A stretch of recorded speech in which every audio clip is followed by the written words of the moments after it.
Welcome back, Internet, to our playthrough, or rather read-through, of Mecha Ace. I'm going to be trying things a little bit differently, so hopefully this comes out okay. I'm recording this live and then uploading it to YouTube after the fact, so hopefully there isn't any lag or anything like that. I just figured I'd try something different. Anyway, without further ado, let's continue into Episode 5, Against the Might of the Empire, The Fall of Vedria Prime. Oh, that's a very foreboding title. Orbit over Vedria Prime, Vedria System. 16 hours later. Yoshioku Tomino, let's do it! The acceleration of the launch catapult punches you back as your mecha is flung forward from the Caliburn's hangar into the blackness of space. You move your machine forward slowly, giving the rest of your lance the time they need to launch from your carrier and form up behind you. As you wait for Sadie and the others to launch, you take a glance at your rear, at the convoy of evacuation vessels still assembling behind the planet's defenders. On board are hundreds of thousands of civilians, government officials, colonial militia, anti-imperial activists, and their families, anyone whose lives might be endangered should the Imperials take the planet. It is your objective to defend these transports by any means necessary. Orders from Fleet Command have ruled that Vedria itself is to be abandoned to the enemy. At least you won't be fighting this battle alone. The Caliburn and her consorts are assembled and ready for battle behind you. Most of the Codec warships are converted merchant vessels and passenger liners. The colonies have either never had the time nor the resources to build a fleet of dedicated warships, but their hastily installed armor will still do its job, and their missile tubes are more than capable of lending you support in battle. Then there's the formation of Allied combat armatures assembled in front of you and the warships of the Codec Task Force, the 36 or so launched from the lighter carriers which accompanied and supported the Caliburn during the last battle. Together, they form a protective wall in front of the Codec ships, with a large hole in the center reserved for you and your elite mithril lance. Beyond them await the enemy. The Imperial force is a sight to behold. The first ranks are made up of swarms of smaller, lighter warships, each about the quarter of the size of the Caliburn, combat armature destroyers, each armed with light, quick-firing guns. By themselves, their thin armor make them easy prey. In groups, they are deadly, capable of warding off attacking mecha with a wall of fire. Behind the destroyers sit the point defense cruisers, larger, heavier vessels, each bristling with counter-missile launchers designed to protect the rest of the fleet from any capital ship missiles fired by your own side's ships. Then at the center sits the dozen blocky gray iron shapes of the enemy battleships. Dreadnoughts more than a kilometer long, each capable of launching immense volleys of missiles, each protected by a dozen quick-firing point defense guns and meters-thick slabs of armor. To the rear and to the flanks lay the ungainly shapes of the Imperial carriers, dozens of them. These ships are lightly armed and poorly armored, but you know each is capable of carrying a full lance of Imperial combat armatures. Lastly, behind the Imperial force sits an immense egg-shaped object, easily 10 or 15 times size the largest enemy capital ship. Perhaps it is a mobile shipyard or supply base. Whatever it is far to the rear, out of reach, and the Imperials show no intention of changing that state of affairs.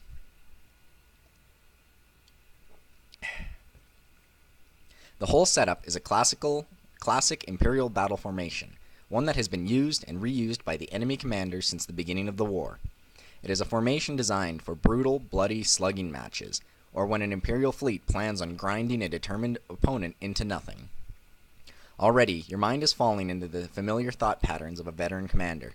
Facing a force this big and this powerful is a daunting proposition. How do you plan on fighting this battle?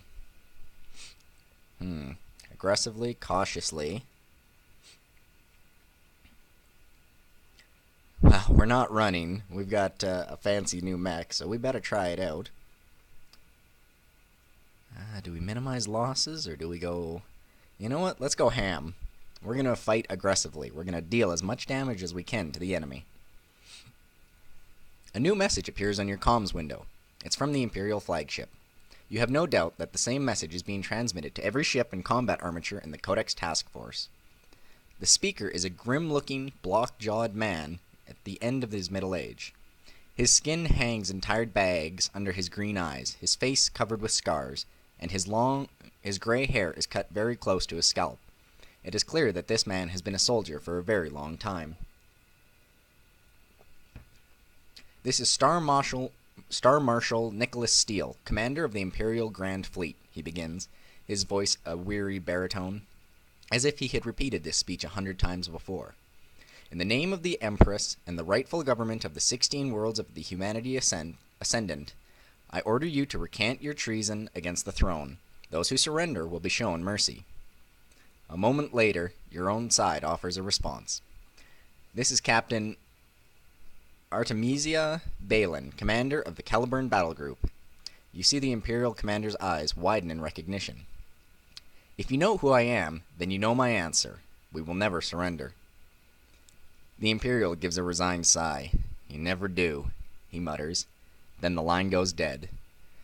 Yeah, well, they were gracious enough to offer a mercy. A few seconds later, the Imperial carriers begin spitting out silvery specks from their hangar bays. The enemy has begun deploying their own combat armatures. One by one, the enemy mecha begin heading to positions in front of the Imperial fleet. Soon, there are over 200 of them, advancing slowly in a single massive wall as the gaps in their formation are filled by more and more enemy machines. Oddly enough, while the enemy mecha are advancing, the Imperial warships hold steady behind them. Normally, common sense would dictate that the Imperial fleet's combat armatures would be deployed directly in front of the fleet's ship so that the mecha and warship could remain in range of each other's weapons and mutually support each other. However, the Imperials have deployed their vast force of combat armatures far in front of their ships. The Imperial mecha remains a formidable force. A gargantuan formation of versatile Fantins, swift Valiers, deadly Grognards, and long-ranged Revol bombardment armatures.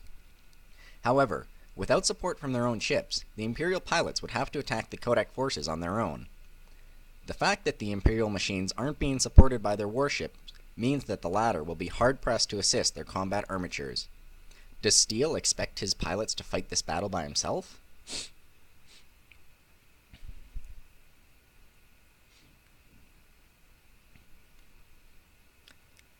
Steele's got something up his sleeve.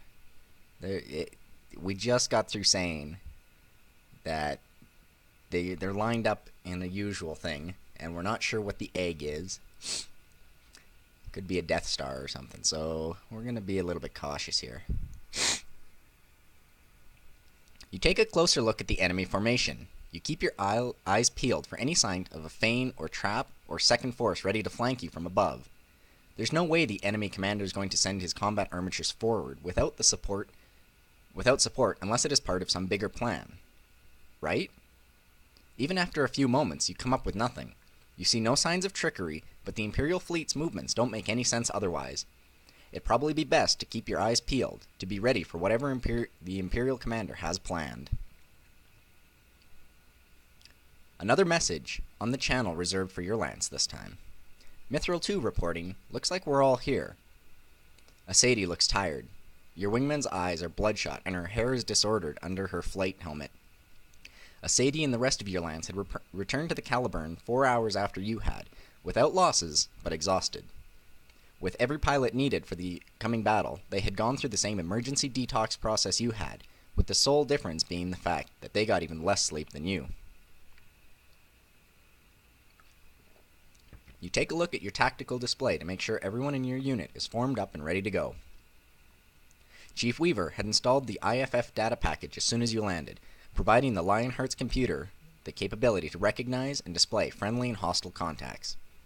Mithril Lance, let's move into position. Your unit's machines fall in behind you as you continue to move forward towards the main force of the Codex combat armatures. As you approach, some of your allies shift to allow you and your subordinates to take up positions. As the commanding officer of the most elite lance on your side, You are expected to take the brunt of the enemy's attack and to position yourself where the Imperial forces are most likely to be the strongest. Then again, as the commander on the spot, you're the one who will decide exactly where your unit is needed most. Your Imperial counterparts continue to advance as you and your lance take up positions. Hundreds of enemy machines begin making their ponderous way towards you.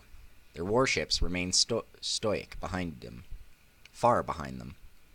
Closer and closer, the immense Imperial formation approaches. Your own formation remains still, weapons at the ready but unmoving, lest you or any of your allies step out of the zone of protection offered by your fleet's guns. The soundlessness of space makes every second feel like an eternity, a noiseless hell as your two formations slowly approach the maximum effective range of your weapons. Suddenly, the Imperial formation seems to explode. Enemy machines fly out in every direction, like fireworks, each point of light armed with enough firepower to level a small city. Friendly comm channels fill with confused chatter, but a second later, before anyone can react, the Imperials reassemble with perfectly drilled spontaneity.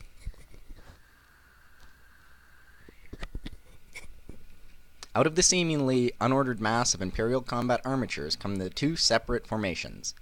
The smaller group is a loose gaggle of fast, agile machines, Valiers and Grognards. They head towards and above the Codex armature screen. Their obvious objective is the Caliburn and the other Codex warships. The second formation is much larger and much tighter. This group makes its way to the side, away from the Codex fleet and towards the civilian transports. Even at this distance, you can see the telltale silhouettes of bulky, ungainly machines at the center of the force. M403 Revols. Their massive volley of tiny short-range missiles, fired from their bulky shoulder-mounted missiles, can barely scratch armor, but against unprotected targets, they are deadly. Both the task force and the transports will need your help. The Revol's swarm missiles will tear the unarmored transports apart. While the warship's heavy armor might shrug off missiles and cannon fire, they offer no protection against the infinitely sharp blades of monosabers carried by Valiers and Grognards. What are your orders?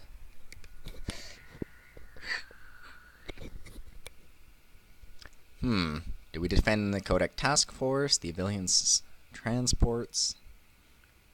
Launch a hit-and-run attack against the enemies headed for Codex.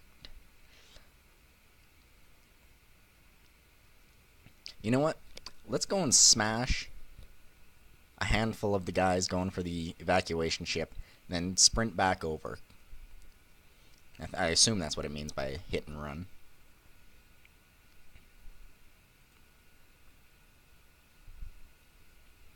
You lead your lance towards the massive, lumbering formation slowly making its way towards the civilian transports. A quick tactical analysis lays out the facts. The enemy formation is massive but slow. The Phantons that make up the escorts are old machines, equipped with neither the powerful engines nor the deadly monosabers which the Imperials are so famous for. In addition, the Revols are escorting are barely armored at all, save for the missile launchers. One option would be to form a skirmish line at range in front of the enemy formation and shoot into it as it advances. Provided your aim is good enough, you could do some amount of damage to the enemy, but the chances of the enemy return fire hitting your more agile machines at long range would be quite low. Alternatively, you could order your unit to make a lightning strike through the enemy formation, charging at full speed, striking your targets with melee weapons before escaping the lumbering enemy machines can offer any sort of resistance. While either of these two options pose relatively little risk to you and your unit, they would also limit the amount of damage you could do. A riskier course of action would be to simply charge into the middle of the enemy formation and destroy as many enemy machines as you could. Of course, you would risk being overwhelmed by sheer numbers if you stayed and fought for too long. But if your nerves are steady enough and your piloting skills are good enough, you and your lance could wreak serious havoc amongst the enemy. You know what? We got our weapon. Let's pick off a handful of them from long range and then let the other guys do their job. We can thin the numbers a little bit, that's all we really need.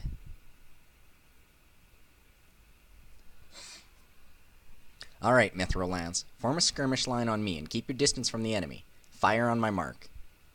Within moments, your lance, weapons at the ready, moves into a position. A handful of machines forming a thin line of defenders between the civilian transports and the mass of Imperial machines continuing to advance. You pick your target and aim carefully. Fire! Blue light from your particle rifle splits into the blackness of space, streaking towards an enemy machine near the head of the Imperial formation. Your shot clips the Phantom's shoulder with tremendous force, sending the severed wreckage of its arm flying off into space. A hastily corrected second shot blasts apart both of the unfortunate machine's legs. The enemy pilot, clearly not enjoying his chances, ejects a half-second later. You shift your aim to a new target as the rest of your lance opens up, and the leading edge of the Imperial formation blooms with the explosive deaths of those unlucky enough to be struck by your lance mate's first hits. Your next target dies too, this time blasted to pieces by 2 quick shots in succession, the double tap of an experienced marksman. You keep firing, stopping only to find new targets. None of the unfortunate enemy mecha you choose to fire at survive.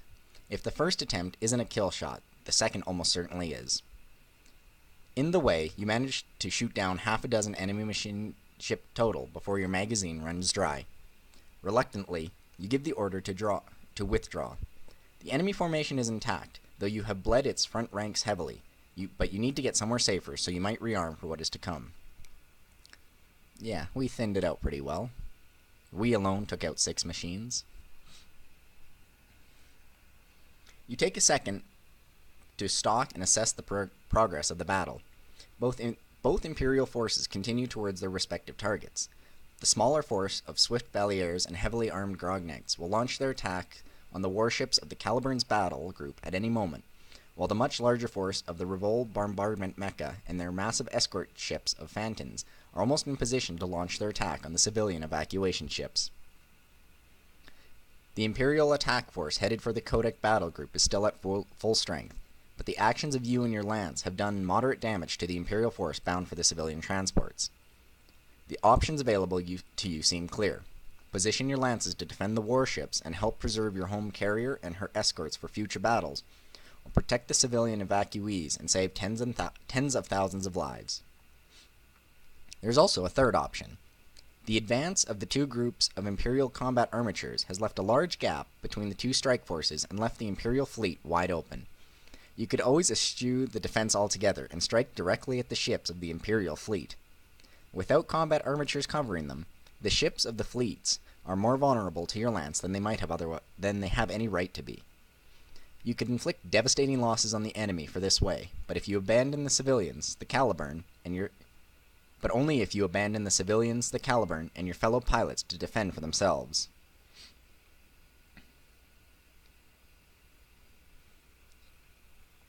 What will we do? You know what? We're making a strike right at it. Sorry, one sec here. Let's go. Mithril Lance, form up on me. We're going to hit the enemy fleet. You wait for the acknowledgement of your orders from your subordinates and are not disappointed. Yes, sir, they reply. All except a Sadie. Oh my gosh, there's no way to win with her.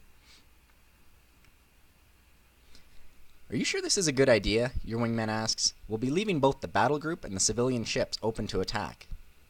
Normally, a Sadie would have jumped at the chance to fight the enemy, but this time, when you give her the order to just do that, she objects just for the sake of disagreeing with you. Typical. Yeah, Sadie. Your objection is noted, Ensign, you say, in as even a tone as you can manage. Form up.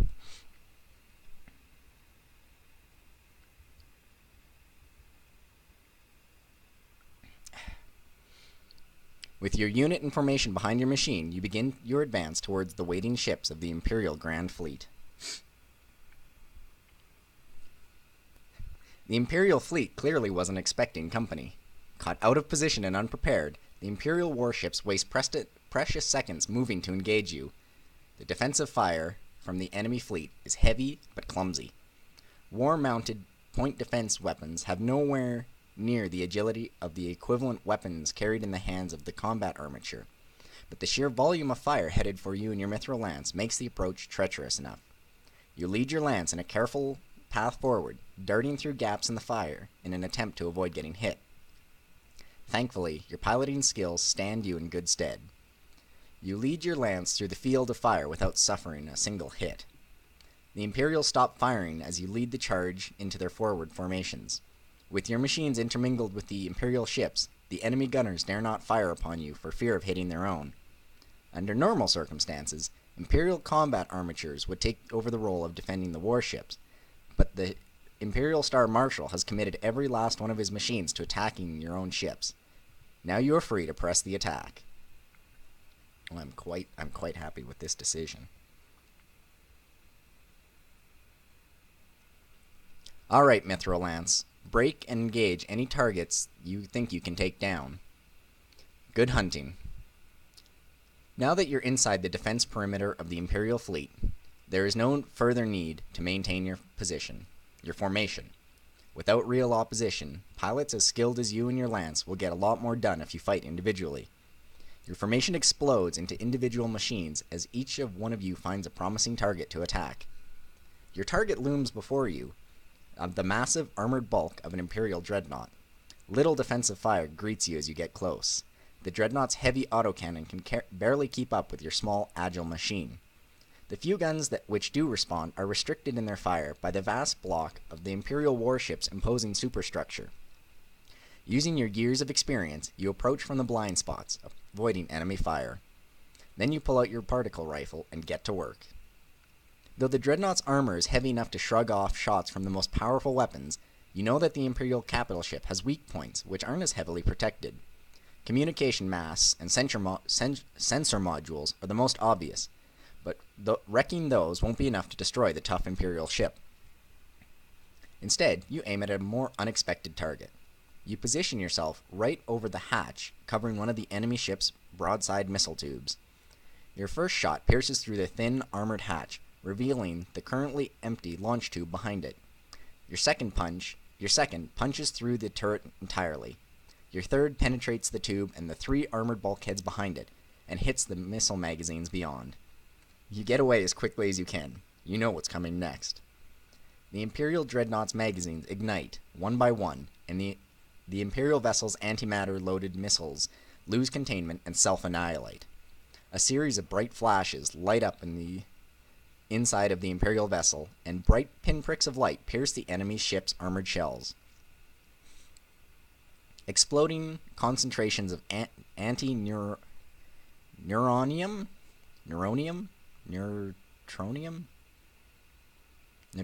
I'm going with, tear the enemy capital ship apart in a series of immense, retina-searing sparks. You only see a little of the awful spectacle. You are trying to get away from it as fast as you can. You and your lance make a quick withdrawal as the enemy combat armatures cut short their attack and rush back to aid their warships. You retreat through the Imperial fleet's defensive fire and regroup with your lance before starting the trip back. Even from here, you can see the scattered hulls of some of the civilian ships, and at least one of the battle group's warships reduced to debris, a result of your decision to abandon the defense and launch your daring attack. Hopefully, it was worth it. I think it totally was worth it. You take a few seconds to watch the enemy combat armatures retreat back to their fleet and catch your breath as your lance forms up on you again. With your ammunition and fuel reserves running low, you doubt you'll be able to fare particularly well against a renewed attack. The cost of the battle has been high. While your own machines have suffered minimal damage, your lancemates' machines have all taken damage, to some extent or another, and you can't be sure how much. With your attention so focused on keeping your own machine in one piece, you have little ability to keep track of your lance. At least you're all still alive. That's all that matters. The Kodak battle group is not so lucky. Though a stout defense saved most of the ships of the battle group, one of the destroyers has been cut apart by the swift machines of the Imperial attack force.